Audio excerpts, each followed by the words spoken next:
UFC Vancouver this weekend. Rainer de Ridder taking on Brendan Allen in the new main event. This is the full card predictions. We're going to go through each fight one by one, breaking down each fighter, ultimately picking who I think is going to win. Make sure you guys like, comment, and subscribe to the channel, and let's get the video underway.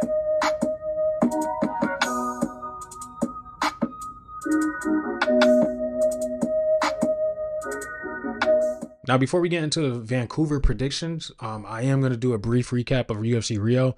I did upload the video while I was traveling. For some reason, it got blocked. Again, the same thing with the same issue I had with the weigh-in recap video. But I'm back in the States now, so hopefully we don't run into that issue again.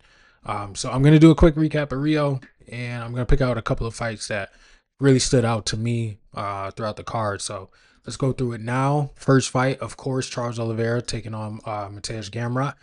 Told you guys, lock of the week, don't doubt him. Rio, he was the guy. Look, the grappling from Gamrot, it went exactly how I thought it would. A lot of scrambles. Didn't think he was going to control Charles exactly how it ended up playing out. Even in that first round, he shot for a takedown, and Oliveira was able to reverse him with, little to no resistance, controlled him for majority of the round. Had a little bit of ground and pound, threatened a couple of submissions, but again, Gamrot was just not a guy I felt as though put any fear into Oliveira's heart. There were a couple striking exchanges where it looked like, he did get through the guard a couple of times, and, Oliveira did look like a little dazed. Not like he got hurt or anything like that, but he was reacting a little weird to some of the shots. But, what Gamrot doesn't have power to hurt Oliveira, which is something that I told you guys too. So wasn't super concerning for me. Second round, went out there, got the submission. Again, he's too dangerous, man. Gamrot does not have, the power or any submission skills to, beat a Charles Oliveira. Charles did exactly what he needed to do, what I thought he was going to do, and absolutely executed it. And again, like I told you, I was going to bounce back for lock of the week, and there was no other fighter on this card that I wanted to pick. Well, there was another one, but I had the absolute most confidence, especially in this matchup, seeing that, Rafael Fiziev had to pull out, because that was going to be a little scary. I'm not going to lie. Now, Charles calling out Max Holloway for the rematch in his next fight. I do have a little bit of hesitation with that, as far as the confidence goes, because Max is definitely a great striker. He showed the power at 155. It could be a little, I would love to see the odds on that fight. I think it'll be probably a coin flip too, but I know Max is dealing with a hand issue, so I don't know, maybe that zaps some of the power, hopefully. But again, Charles Oliveira, man, he is the guy at 155. He keeps, not I'm not saying he'll, fight for the title next. Obviously, he wants to fight Max, and I hope they book that fight. I was actually hoping that fight was going to be booked before the Ilya fight, if I'm remembering right. I can't remember if I said before he fought for the 55 or after. Either way, I do want to see him and Max mix it up again, especially, both of them right outside of their primes. But, Max up at 55, man, he's a new beast. So Gamrot, I think this was his shot to crack into, top 5 title picture for him.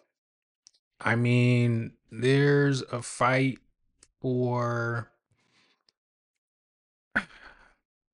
what does Gamrot do? I mean, he could fight a BSD. He could fight, I don't know. BSD's probably going to warrant a bigger name, though. Seeing how he finished Roofy. Who could be Gamrot fight?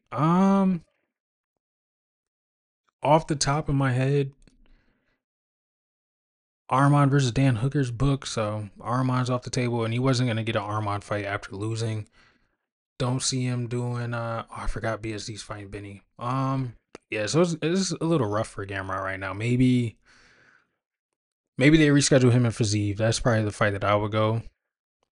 Maybe a Grant Dawson fight. But yeah, like I said, this was his shot to get into the top 5, and Charles Oliveira said, absolutely not, brother. Finished him. Finished a guy who's never been finished, and what better way to get finished by Charles Oliveira in Rio. So thanks for the sacrifice, Gamrot. Next fight I want to go over: Figgy versus Montel Jackson. Montel Jackson, man, he absolutely sold. He looked like a deer in headlights.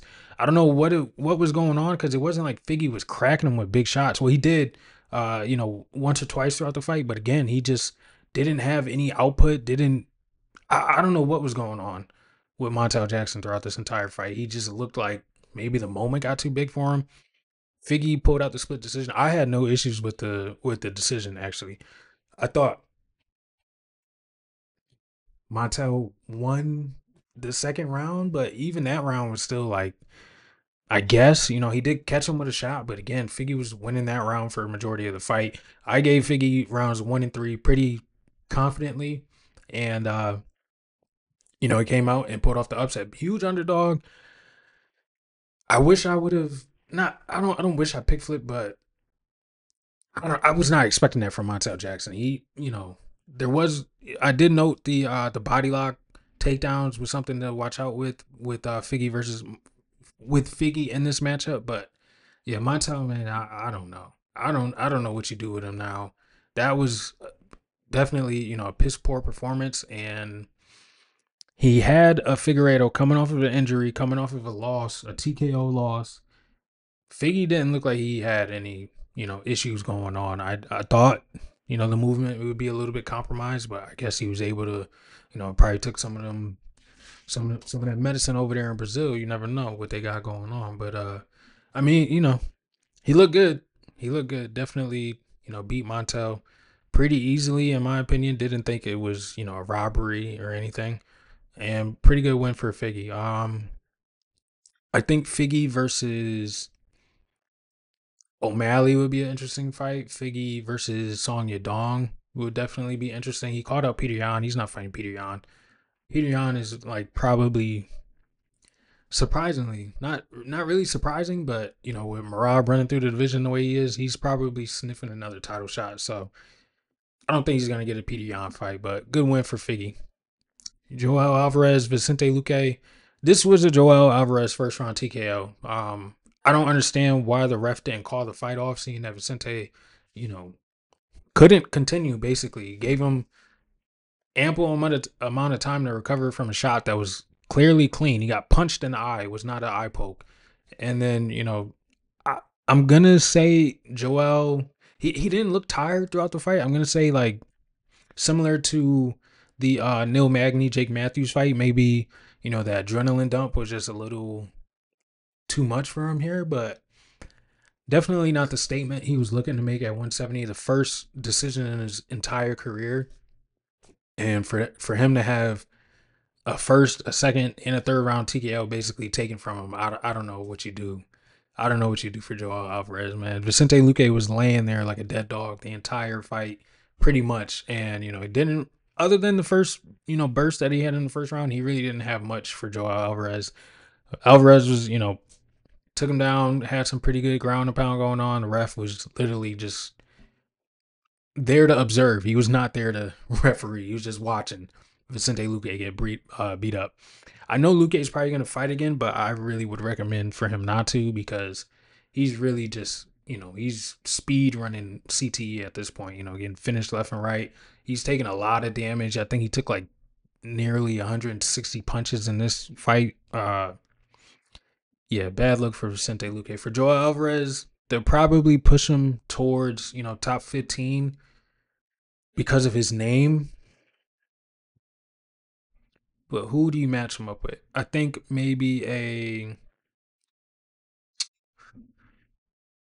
Buckley fight could be there for him. Buckley still doesn't have anything booked. He fought Usman last time.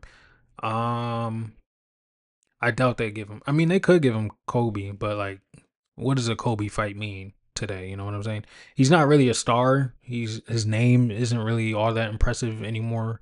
I mean, his name never was impressive, but like, it was like, oh, Kobe's fighting. Let's see him get beat up, and then he wins. He trades wins and losses, but maybe they give him Kobe Chaos. I think Kobe will probably duck. Like, he's been ducking a lot of fights. Maybe a Jeff Neal fight. I could see that getting booked probably like March of next year. Maybe Fakhretdinov coming off that impressive TKO. There's fights for Joel, but maybe the winner of, Randy and Bonfim. That would be interesting, especially if Randy wins, with both of these guys being pretty long for the division. There's fights for Joel. I like him at 170. Hopefully, he doesn't get a TKO taken from him next fight. But yeah, first decision for Joel Alvarez. Pinto winning the fight using MMA like I told you guys he would. I thought he would get the sub. First round he damn near had it locked up. I don't know how Denise was able to, escape from that Kimura. It's pretty impressive. And then second round he just gets taken down, and Pinto, gets the ground and pound going and finishes the fight. Pretty impressive win for him here. Ricardo Ramos needs to be let go from the UFC, getting subbed by Kano. Feel like that. Got overzealous with the submission. Should have just kept it striking. Got, submitted himself. Pretty disappointing. As well beating Lucas Almeida with one hand. TKO. Pretty impressive, especially seeing after I saw Almeida's hand look like that at the weigh-ins, it was game over. He's as well swole to like a pretty big favorite too. But yeah, good TKO for him here. And then Filio with the reversal on Clayton Carpenter was pretty impressive. Shout out to Filio, beat me there. Petrino, that knockout could have came in the first or the second round. Vitor, I don't know how high he goes in the heavyweight division. Like, he's got the power. And he does have some jiu-jitsu capabilities, but like, he's got bad IQ, and then that gas tank didn't look that good to me either. He was tired in the second round, walking away from the fight. It was really weird to watch. I don't know how high he's gonna go in the heavyweight division. Granted, you don't have to be that skillful, but I could see like a technical striker or even someone with actually really good wrestling giving him a lot of issues. Like maybe I don't know if he would fight like an Almeida, but maybe a Curtis Blades would be a tough fight for him. Um, he called out Tibera. I think Tibera could be live to beat him. But granted, Tibera is on a decline, getting, knocked out in his last fight. But I think Tibera would be live to beat him. He can take him down, control him. Just needs to avoid that power. But yeah, nasty finish. Slept Peterson. It is what it is. I did pick flip. If you guys, follow me on social medias, I did make a post on the channel as well saying that I was flipping from Irene to Bia, but I'll live with the pick and I'll take it on the chin. But Irene looked absolutely terrible. Could not defend the takedowns, and when she did, she got beat up for the entire fight. Got subbed in the second round pretty easily.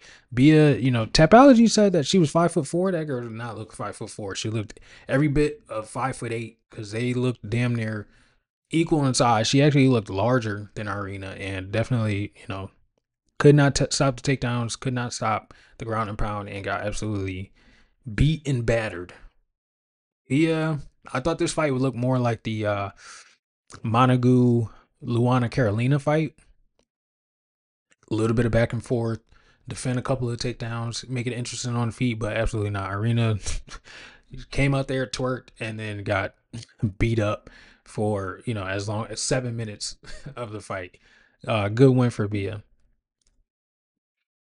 And then Pilastri, that finish was pretty impressive. And Lacerda winning despite Oliveira coming in 8 pounds overweight. I hope, he gets cut. I don't think Carolina's going to retire, but it's time for her to retire too, especially getting beat up by Julia the way that she did. But as far as the picks go, 1-0, 2-0, 3-0. I'll take this one. 3-1, 4-1, 4-2, 5-2, 5-3, 6-3, 7-3, 7-4, 8-4 on the picks for UFC Rio. And of course, the parlays got cooked with the Alvarez not getting the finish, and then Ricardo Ramos selling as well. But we live, we learn, and we know not to trust Ricardo Ramos anymore. Now, let's get to UFC Vancouver, De Ridder versus Allen. First fight of the night, we got Melissa CRODEN taking on Tainara Lisboa. I'm picking CRODEN. I like her Muay Thai style. I know Tainara Lisboa is also a Muay Thai fighter, but CRODEN, she smothers really good and gets you, against that cage with the clinch. She rips nasty knees, big elbows. She could take you down at will as too. I know Lisboa, not in this fight, the fight against Ravina Oliveira, who's also on this card. She was getting her own takedowns throughout that fight, but how do you rate Oliveira? Because I don't think she's good, but we'll get there when we get there. Tainara, even in her last fight, she was getting taken down left and right by Luana Santos, and then got subbed at the end of the second round. I think CRODEN can have similar success. I like her striking a lot better than Lisboa's too. I think she utilizes her jab really well, and like I said, she gets to that clinch at will. She will smother you, throw you up against the cage, and go to work. I think she's pretty tall and physical for the division too. If you look at the size discrepancy, she's 2 inches taller, 2.5 inches in reach, but I think she's gonna look a lot larger than Lisboa in the cage.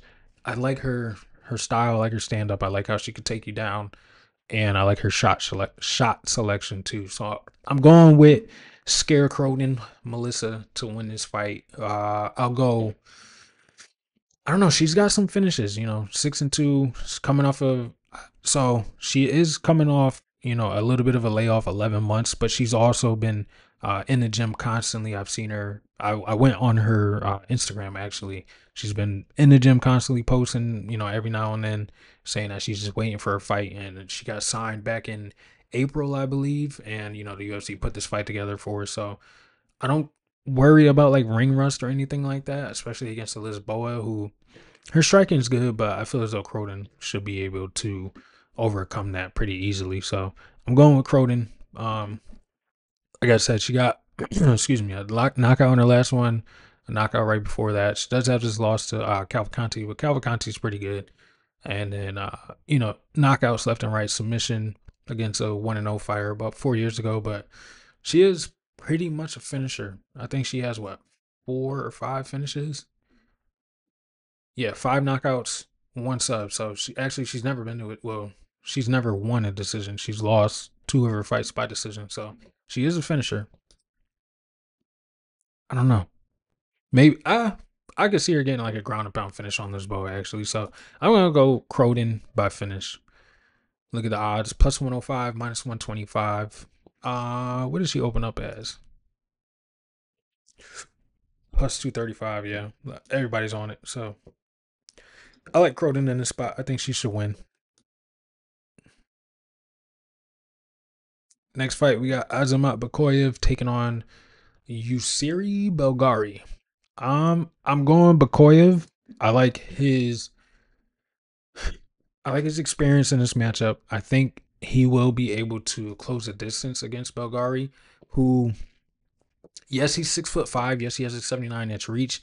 But if you watch, that fight on the Contender Series against Iwaski, he has a really bad tendency of backing straight up and with his chin in the air. He can strike off of his back foot. That is something that I have to respect him. Does have, a really large frame for this division as well. Long kickboxing style, uses the reach really well. I like his snapping front kick to the body.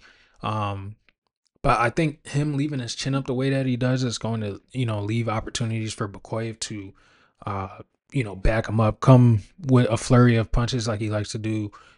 Probably clip him. I don't know if he's gonna knock him out, but there's definitely going to be opportunities for BEKOEV to mix in the wrestling, which is something that I don't think a lot of people know him for, especially in the UFC, because he's just getting finishes left and right. Was supposed to fight Torres Finney. That fight fell through because Finney got injured. But but yeah, I think BEKOEV can find probably a sub or maybe a ground and pound similar to how he did against Zach Reese, who has a similar build, not as far as the reach goes, but I believe he was 6'4", like a 77 or 76-inch reach. So he's seen, similar styles. He also, Belgari, he does train with Alex Pereira over there in CT, my hometown, but I don't know. I don't know. Is he giving him looks or is he just a body in the gym? You know what I'm saying? From some of the clips that I've seen on social media, he does look like he's competent. And again, that Contender Series fight, like I said, there were positives to take away. Did get a point taken away in that second round, and then found the finish in the third round. He does have power.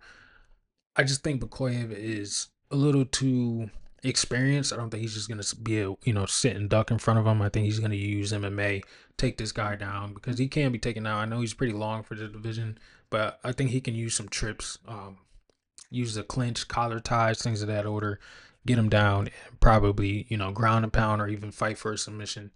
But I am gonna go with BEKOEV, and we'll see how real BEKOEV is because I thought Ibo Aslan was not legit, but I thought he was going to be a problem in the division, but clearly he's not.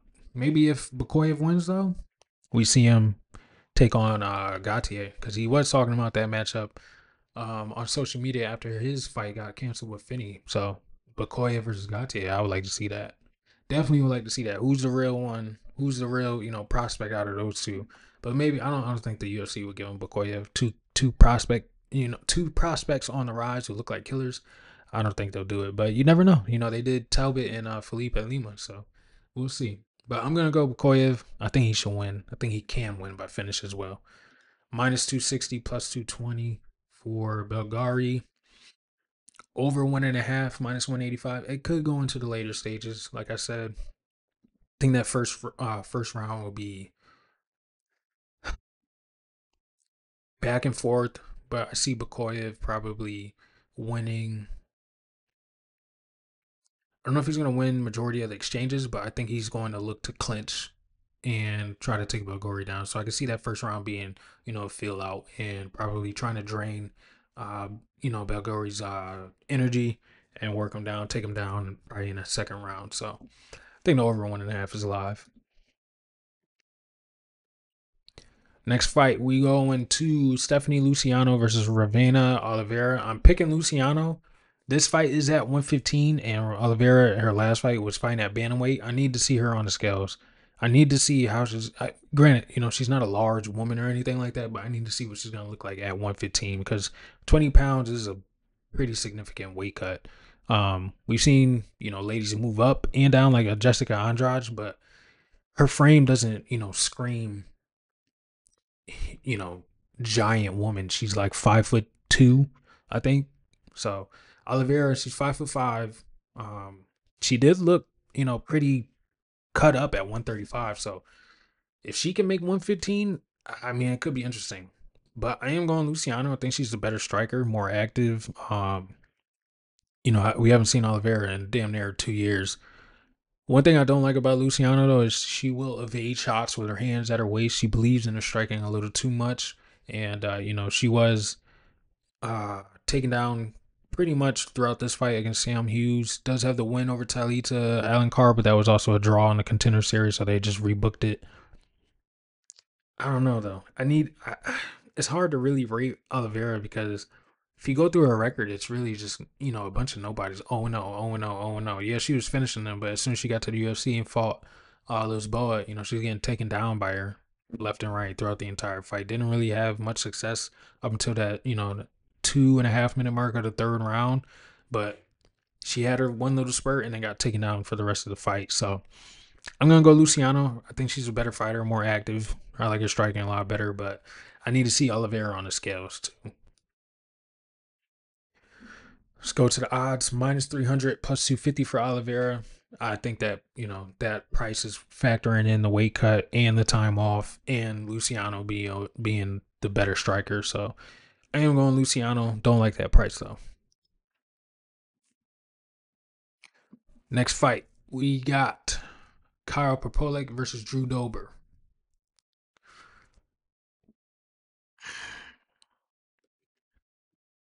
I'm going to pick Drew Dober, but parlay buster alert. This is somebody that I will not put in any parlays because his chin could be absolutely gone. I know PREPOLEC, he's not the greatest striker. I went back to, I was like, hold on, man. He was cracking BSD in that matchup. But I went back and watched the fight, and a lot of his punches got a lot of fat on him. He's not really, committing to shots like that. It's just looping it out there. Maybe that was because he was dealing with all the grappling from BSD, but I don't know. He was cracking him. Now, Drew Dober, he's coming off of 2 back-to-back knockout losses. Well, one, the Gene Silva fight, he got a doctor stoppage, but he was getting dropped. Twice, I believe, in that fight, 3 times maybe. And that cut was pretty nasty. Manuel Torres knocked him out. UFC Mexico City lock of the week winner for us. Matt Frevola, he's got a lot of damage to that chin. A lot of damage. He's been in the UFC for a while, and he's been getting finished quite, sometimes. Four knockout losses, but they're all been pretty recent. 2023, Gene Silva, and then Manuel Torres, and they've been bad knockouts. They've been pretty bad knockouts. Matt Frevola left him stiff. Manuel Torres left him stiff. And then that stoppage from Gene Silva was nasty. Now, I will say Drew Dober is definitely the better striker. He's definitely, his hands are a lot faster. This is a step down in competition, so he should win, but minus 500 for Drew Dober with 2 knockout losses on that resume. His chin is bad at this point. Maybe it's not that big of a concern against a PREPOLEC who's, not really that good of a striker. Does like to grapple a lot more than, he prefers to grapple more than strike. But I don't know. He was hurting BSD, man. I was almost sold on him just because of the price here, but I'm not going to pick him.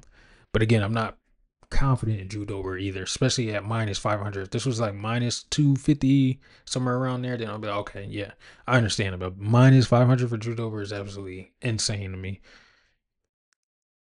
Minus 500 plus 375 for Kyle PREPOLEC. It's like, do I really believe in Drew Dober at a minus 500? Maybe. I mean, his boxing is crisp. He can definitely knock you out, but I don't know. PREPOLEC looked to be a little durable to me in that BSD fight. He took some shots, some big shots in the clinch, shots from range too. Took a nasty elbow over the air and just ate it. I don't know. The over is over 2.5 is plus money. Expecting a finish. Has PREPOLEC ever been knocked out? I don't think so. He's never been knocked out. He's been subbed. What happens if Drew Dober, overcommits on a shot, gets his back taken, and gets subbed? I don't know. I'm gonna pick Drew Dober, but again, I'm not putting him in any parlays. I think that chin is just too big of a red flag. Next fight, we got Danny Left-Handed God Barlow taking on Jordan Santos. I'm picking Mr. Left-Handed God. I know he's coming off the TKO loss to Sam Patterson quite some time ago. It was 7 months ago, but I think this is going to be a really good bounce back fight for him. Him moving up to 185 should give him, some better durability, more power as well. He was looking a little sucked down, down at 170, a couple of his weight cuts that we've seen too. So maybe that, was zapping his energy, zapping, the durability. Him at 185 should be a better version of himself. We just seen Yoel Alvarez do it. Maybe Danny Barlow needed to do it too. I think the 1-2 down the middle for Danny Barlow will be there all day for him. If you go back and look at the Diaz fight for Jordan Santos, he did not know how to parry a jab to save his life. He was just getting his head snapped back the entire fight. I think if Danny Barlow could stay on that, and we know what his left hand is capable of doing, I think he could find the shot. Jordan, though, I will say he likes to stay in your face. He's definitely a pressure merchant. Minimal head movement, though, which is something that I don't like for him in this matchup against, such a power puncher.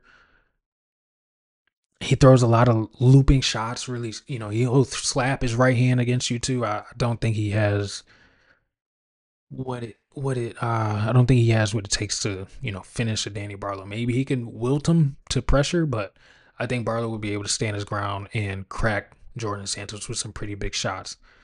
I don't think Jordan Santos has been finished before. Yeah, it's just been decisions. But again, the sights from the Diaz fight, granted, it was a war. It was definitely a 3-round war. He's getting his head snapped back throughout that fight, taking some big shots, was looking really tired in that 3rd round too, was gassing out. I think Danny Barlow could put some power on him. I think he could finish him. So I'm going Danny Barlow to find a knockout shot, probably round 2. Barlow minus 300, Jordan plus 250. What's the over? Over 2.5 plus 130, under 2.5 minus 150. Yeah, I think Barlow finds a shot, probably 2nd round. Give me left hand of God. Next fight, we got Bruno Silva taking on Hung Sung Park. I'm not gonna lie, I was almost like, hold on, man. Bruno Silva is a fast twitch striker. We just saw Hung Sung Park get dropped by Tatsuda Taira, who's not known to be a fast twitch striker. But Bruno Silva's coming off 2 back-to-back knockout losses, and he's also aging, and he's also very reactive. So I'm going Hung Sung Park. I think he's a better boxer. I think he's got a really good ability to shoot takedowns using his boxing too. I think he's going to be able to back down Bruno Silva throughout the entire fight. We've seen Bruno Silva fighting off of his back foot in 2 of his past fights against really competent strikers. I think Hung Sung Park is also another competent striker. I'm gonna wash, the submission loss to Tatsuda Taira, because Tatsuda Taira can do that to just about any of the top 10 flyweights in the world right now. And Taira looked completely changed from that Brandon Royval fight. His striking looks a lot better. I don't think Hung Sung Park was supposed to fight Steve Erceg the next week. He took the fight on super short notice. I can't remember who pulled out. I think it was Alex Perez, maybe. I think it was supposed to be Taira Perez. Who was he supposed to fight? Albazi, that's right. He was supposed to fight Albazi, and Albazi got injured or something like that. But I forgot where I was going. But yeah, Hung Sung Park, he's a finisher, man. 9 wins by finish, if I'm not mistaken. 4 knockouts, 5 subs. Yeah, 1 decision. So he is a finisher. I think he could, finish Bruno Silva similar to what Joshua Van did. Maybe it comes a little earlier. If not, still, I do think Hung Sung Park finishes him. Silva, he is a fast striker. I like his leg kicks. Definitely will probably be. I forgot what I was trying to say. I just lost my train of thought. I'm trying to picture the fight, but I do think he'll be more active in the striking. But I think Hung Sung Park will be more consequential when he throws his shots. I think he's gonna rip the body pretty well, and I can see Bruno Silva wilting to that. I think you also have to note that a lot of Bruno Silva's fights, if he's not winning, he's losing. So Cody Durden fight, he was losing majority of the fight, and then found that uppercut that he threw from damn near the floor, caught Cody Durden. Tyson Nam fight, he ran through Tyson Nam pretty decisively, but these fight, the Manel Kape fight, Manel Kape is a top 5 flyweight in the world, but granted, it was a little bit of an eye poke, but he still, got finished. And then the Joshua Van fight just picked him apart, got dropped 4, 5, 6 times throughout the entire fight. I think Hung Sung Park should finish Bruno Silva here. Younger, more athletic, more stronger. I like Hung Sung Park to finish. Minus 250 for Hung Sung and plus 210 for Bruno Silva. What's the over? Over 1.5, minus 228. I don't know. You flirting with death. Because didn't he finish Hernandez in the first round? Yep, finish Hernandez in the first. Shannon Ross in the second. I don't know. He's not a slow starter, so it could definitely get interesting. 1.5 is, I don't know. You playing with fire. You playing with fire there. But Hung Sung Park is definitely the pick. Next fight, we got Charles Jourdain taking on Davy Grant. This is a really good matchup, especially at bantamweight. When Charles Jourdain, he dropped down in his last fight after getting knocked out by Gene Silva. I am picking Charles Jourdain. I do like Davy Grant, I have to say, though, but I think Charles Jourdain, as long as he's been in the UFC, I feel as though he's still in his prime. And we do have to take into account that Davy Grant is almost 40 years old. Yes, he looked really good in that fight against Damon Blackshear, but grappled heavy in that first round. And Blackshear I think it was more of a Blackshear off day than Davy Grant really being on. I think Charles Jourdain is a lot faster than Davy Grant. I think he is gonna have the size and the speed advantage. I think he's got really good kickboxing combinations. I like his high kicks. I think he's a better boxer. I think he can take down Davy Grant, and I think he's going to use his grappling in this fight. I think he's going to find a submission on Davy Grant. We have seen, well, I don't know if you guys saw it, but he was getting taken down pretty easily by Marab in that, what is the UFC embedded. Now, I'm not comparing Marab and Charles Jourdain, but Marab isn't a great wrestler. He's just a pressure wrestler. We don't know, how many rounds they were going. We don't know what point that clip was shown, but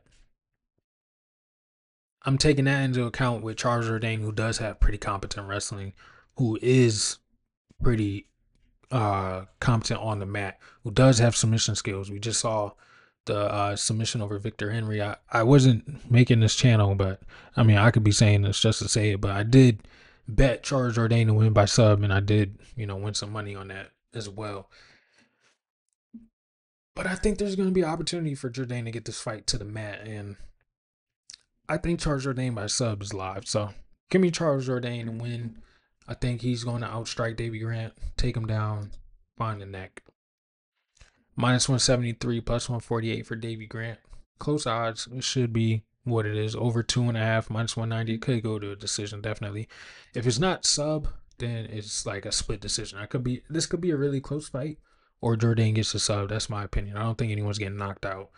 Jourdain does have a little bit of power, but I don't think Davy Grant has KO power like that, especially against a Charles Jourdain who's going to be naturally bigger. Took him a while to figure out, what weight class he was going to be. He was fighting at 155 at one point, 7-7 in UFC, but the record doesn't really tell the whole story. I like Charles Jourdain, man. I think he wins. Main card opener, if you guys haven't already, make sure you guys like, comment, and subscribe. Kyle Nelson taking on Matt Steamroller FREVOLA.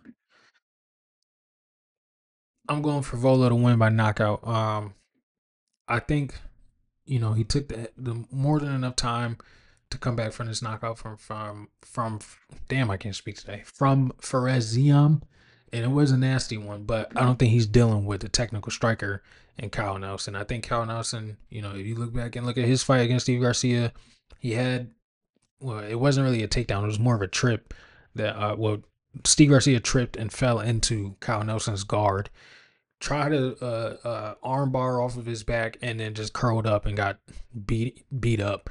Kyle Nelson, he's not that good of a striker. He does have a little bit of boxing, but FREVOLA, I feel as though he's going to be pressuring you. He's going to be in your face, throws the overhand rights. He's got power. Definitely has power. He was on a nice little run up until, he ran into BSD, but that was pretty much a setup fight because at that point, everyone thought, oh, BSD is the next big thing. Got head kicked after he was, disengaging from the grappling. Perfect shot, and then ran into Faresiam right after that, but he's not dealing with a technical striker. I think Kyle Nelson is going to look to grapple more than anything in this fight.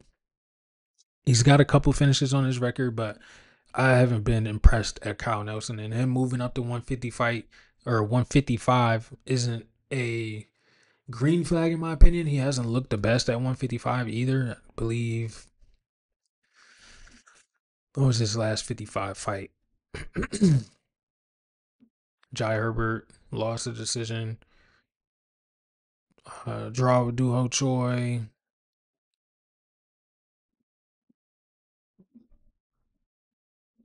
Yeah, I don't like him, going up and down in weight either. I don't think Kyle Nelson's that good. I think he's losing. I think he get knocked out. I think Matt FREVOLA wins by knockout. That's the pick. Let's look at the odds wherever they are. Minus 105, minus 115 for Matt FREVOLA. Coin flip, but I don't think Kyle Nelson's gonna knock FREVOLA out. Over 2.5 plus 125. I got FREVOLA winning by knockout. Probably, it could be a round one. It could be a round one finish. I think Matt FREVOLA puts USA on his back, takes it to Canada, and gets us a W. We trying to recover from that Racky knockout last time, but I think FREVOLA could be the guy to do it. Next fight, we got Cody Gibson versus Ariji Long. I'm going with Cody Gibson. I think Gibson decision or sub is definitely live. Reggie Long, his takedown defense is okay. Like he did all right against Raul Rosas, but Rosas, he's a pretty good wrestler. Doesn't really have the finishing quite packed down, which is why that fight went to a decision. But Cody Gibson, he's always looking for the submission. In that Brian Kelleher fight, that's the one that I specifically remember because I also remember betting on that too. Was fishing for that, or was it the Kelleher? Or is the Anheliger fight? Excuse me. He was fishing for that neck and was fishing for the neck against Blackshear as well. Was very aggressive, took him down.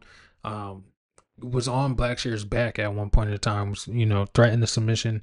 Gibson is going to be in your face. I like his pressure boxing. I think he's got really good clinch game as well. Like I said, the sub threat is definitely going to be there. He's willing to throw some combinations in the pocket. I think at Reggie Long, you go through his record, he doesn't have any active fighter wins. And it's just hard to really rate somebody who's not beating, UFC competition. You could also say the same against Cody Gibson, but I just feel he's more of like the gatekeeper level than whatever you want to put a Reggie Long at. Like let's go through, that UFC, what was the Ultimate Fighter winners and losers, whatever, damn, I'm drawing a blank right now. But Brad Katona, Cody Gibson, what's the guy that just lost to Rong Zhu? Damn, I'm drawing a blank. Him and Hubbard and the other guy, I forgot his name. But like, I feel as though out of that group, I feel as though Cody Gibson's probably the best. Brad Katona did win that fight, but it was definitely a close one. And Gibson was ripping some really good shots in the pocket. I like how he attacks the body. He mixes up his shots pretty well, and then also has the wrestling in his back pocket. I believe he teaches wrestling at the high school that he teaches at, or he teaches wrestling, or he teaches jiu-jitsu. It's one or the other, but I know he's a teacher of something. But yeah, I think he's like a high school gym teacher and he teaches wrestling. I think that's what it is. But Gibson definitely has the wrestling advantage. I think he's going to fish for a sub. And like I said, Cody Gibson by submission or decision is going to be the pick. Minus 160, plus 140 for the odds, and over 2.5, minus 180. We could go to a decision. Like I said, sub or decision is going to be the official pick. Next fight, we got Manon Fior taking on Jasmine JASUDAVICIUS. I'm going Jazz. I'm going Jasmine to win via backpack. I think, a lot of people put a lot of stock into Fior's takedown defense, but if you go back and listen to what I said about Fior versus Valentina, I said her takedown defense really isn't that good. I felt as though Valentina would be able to take her down. Probably not, a bunch of times, but I think eventually she will, and she did. Valentina's not that great of a wrestler. Her foundation is striking. Now we have Jasmine JASUDAVICIUS, who is a great wrestler and has some striking. I think it's going to be not necessarily a recipe for disaster, but I do think JASUDAVICIUS will be able to take her down pretty easily. I think she will be able to work the clinch. I think she will be able to get on Fior's back at one point in time. I think she will be able to strike with her in the pocket as well. I think JASUDAVICIUS is live to win this fight. I think, you go back and look at her last fight against Jessica Andrade. She took her down easily, got the submission easily. There's a lot of positives around JASUDAVICIUS. I'm looking at Fior and I'm like, yeah, she's a kickboxer. Yeah, she's tall. Yeah, she's long. But she's actually at a reach disadvantage in this fight. She's normally the larger fighter. She won't have that advantage in this fight. She's normally the better striker. She might have that edge here, but again, what is she gonna do? Like kick her for the entire fight? If she's throwing body kicks, I could see JASUDAVICIUS tying up a kick, taking her down, treetop. there's opportunities for Jasudavicius to take this fight to the ground, and I think she will. And I'm gonna go with the better, superior grappling threat in Jasmine Jasudavicius. I think she's also live for a submission or even a ground and pound. We saw her, throw down on Jessica Andrade to find that submission, but she's definitely looking for a finish at any point in time throughout the fight. So give me Jasmine Jasudavicius to win this fight. Minus 250 for Fiora, plus 210 for Jasudavicius. Big underdog. I wonder what she opened up as. Plus 135. A lot of people are on the Fiora side. I don't see it, man. I get it, but I'm on Jasmine. I'm going with the Canadian hometown fighter to win. Next fight we got Marlon Chito Vera taking on A.ZAHABI.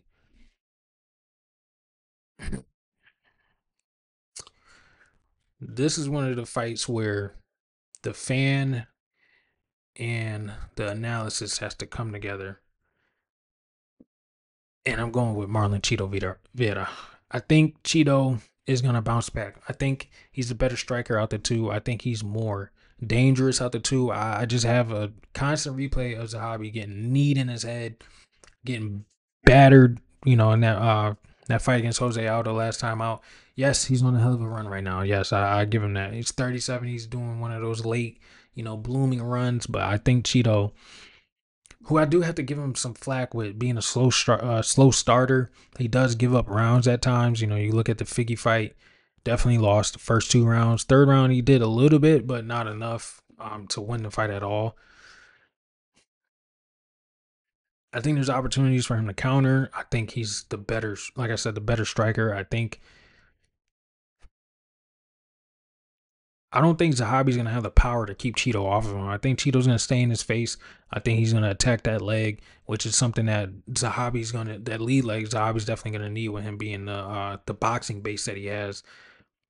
I don't know, man. Like I said, just a constant reminder of Zahabi getting dropped multiple times in that last fight. Controversial win as well.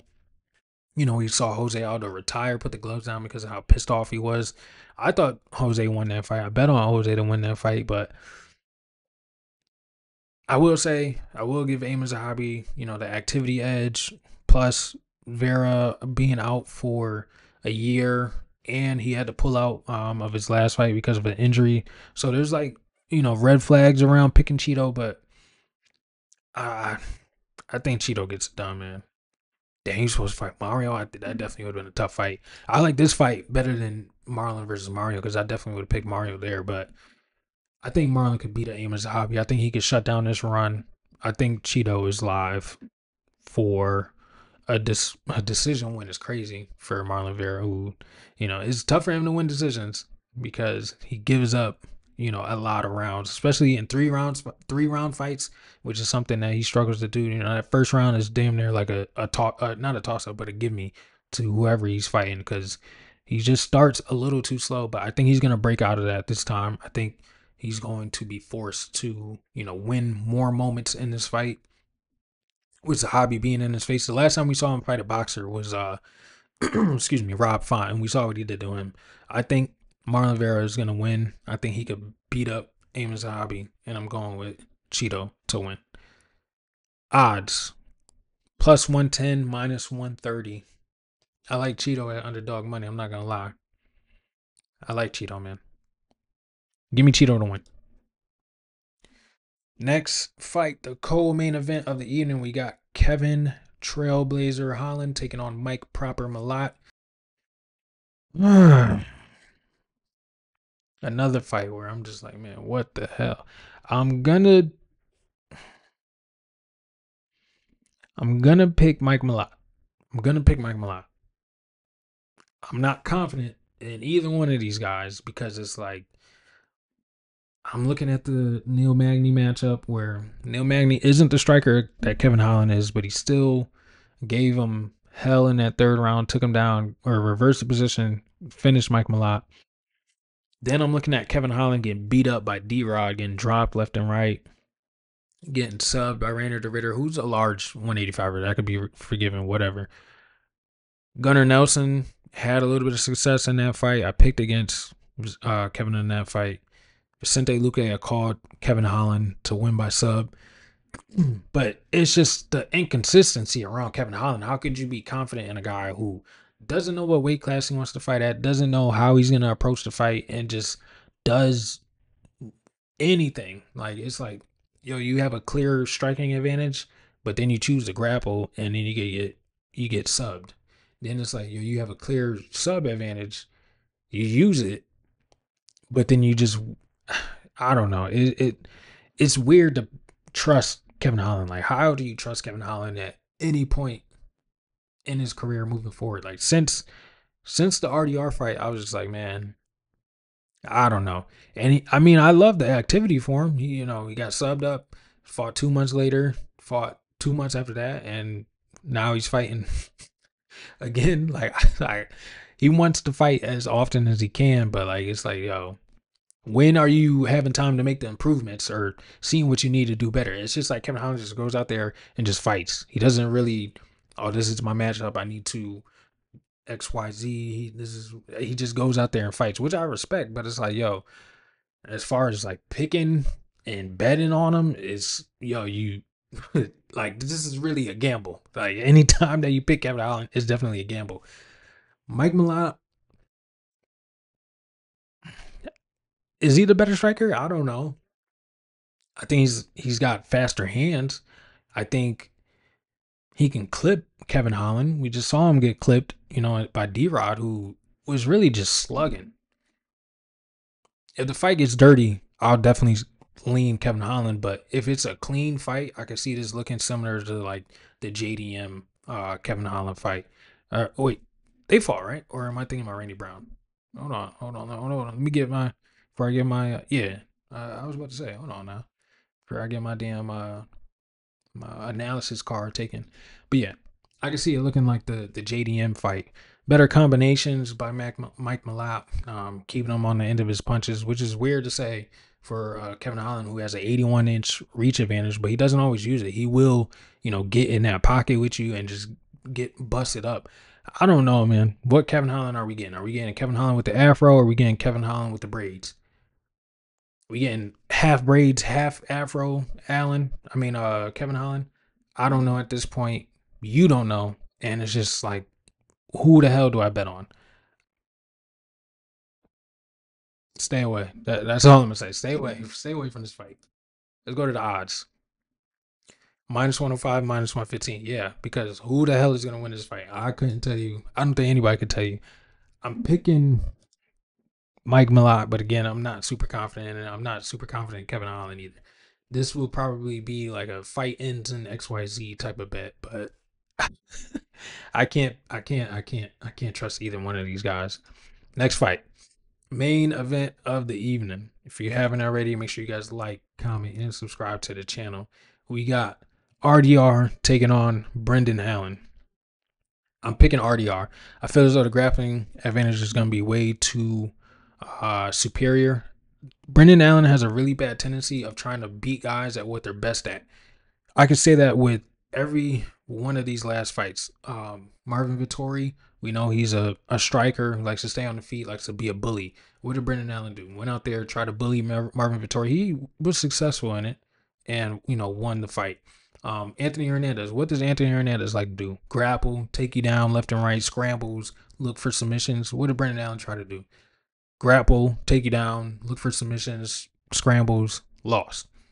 Imavov, he's a really good striker with some wrestling capabilities. What did Brendan Allen do? Try to strike and try to take him down, and he lost. So it's like, yo, just fight your fight. But Brendan Allen, he's like a jack of all trades. That's like what he likes to do, and he'll approach however his matchup is. He's like, okay, I'm going to beat you there. I don't think he's going to be able to beat RDR in that type of style. I feel as though if they get to scrambling, RDR is way too physical. His size is definitely going to matter. I think the awkward striking from RDR is going to play a huge part. That needed a body is going to play a huge part.